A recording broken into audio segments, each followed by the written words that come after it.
Welcome to the dvm360. Give us 5 minutes and we'll update you with the veterinary news, medicine, and business information you need to know right now. I'm dvm360 Content Specialist Julie Scheidegger. In this edition of The 5, we'll learn how to turn internet clicks into real clients and find out why veterinarians should heed their own advice. First up, the news. U.S. House of Representatives Resolution 1406, the so-called Fairness to Pet Owners Act, is dead for now, says Dr. Mark Luchanig, director of AVMA's Governmental Relations Division. The bill, which would require veterinarians to provide their clients with written prescriptions for any medication, has not been discussed since being referred to committee. However, Luchanig says the bill may be reintroduced in 2013. The percentage of pet-owning households declined 2.4% over the last 5 years, according to a study of 50,000 pet owners conducted by the AVMA. Dr. Karen Felstead, who presented the data, cited the recession as a prime reason for the decline, but noted that there may be other causes. Felstead says that with fewer potential clients, practices need to provide more extensive care and take a hard look at marketing, perception of value, and pricing. Ceva Animal Health launched its Keep the Love Alive Behavior Express Tour 2012 at the San Diego Zoo on August 2nd. L.O.V.E is an acronym that stands for Lean on Veterinary Expertise, which is why Ceva teamed up with the American College of Veterinary Behaviorists. Program organizers hope to spread awareness and reinforce the role of veterinarians in addressing pet behavior issues. Ceva CEO Craig Wallace recently shared his views on the project with dvm360. The purpose of the bus is really to save pets' lives.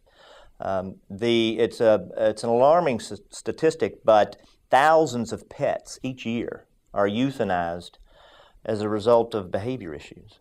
And it's really something that a lot of people don't know much about because we're not talking about serious pet behavior issues. We're talking about missing the litter box, chewing, digging.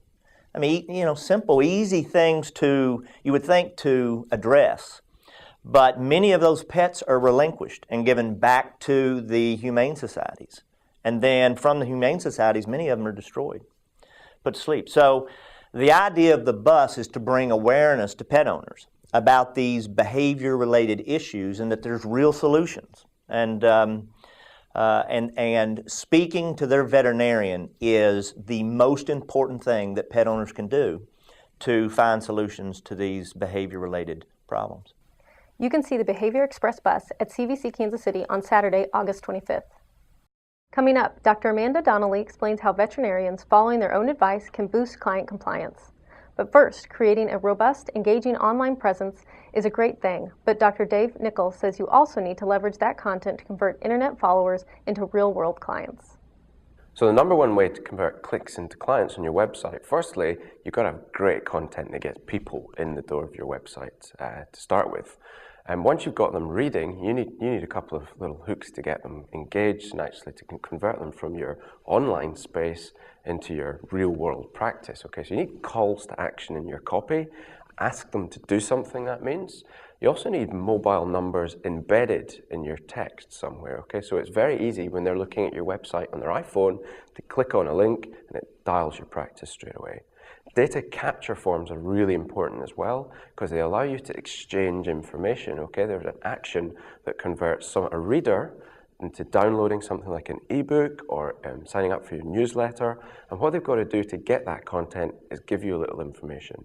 Once you've got the information, then you're engaging in a relationship. You can take it forward from there. It's important for doctors to be role models not only for the team, but also for the clients in the practice. If a pet owner comes in and they're going to adhere to client or to doctor recommendations for pet care, it's going to be much more likely that the client will comply with those services if the veterinarian can speak to those services with conviction.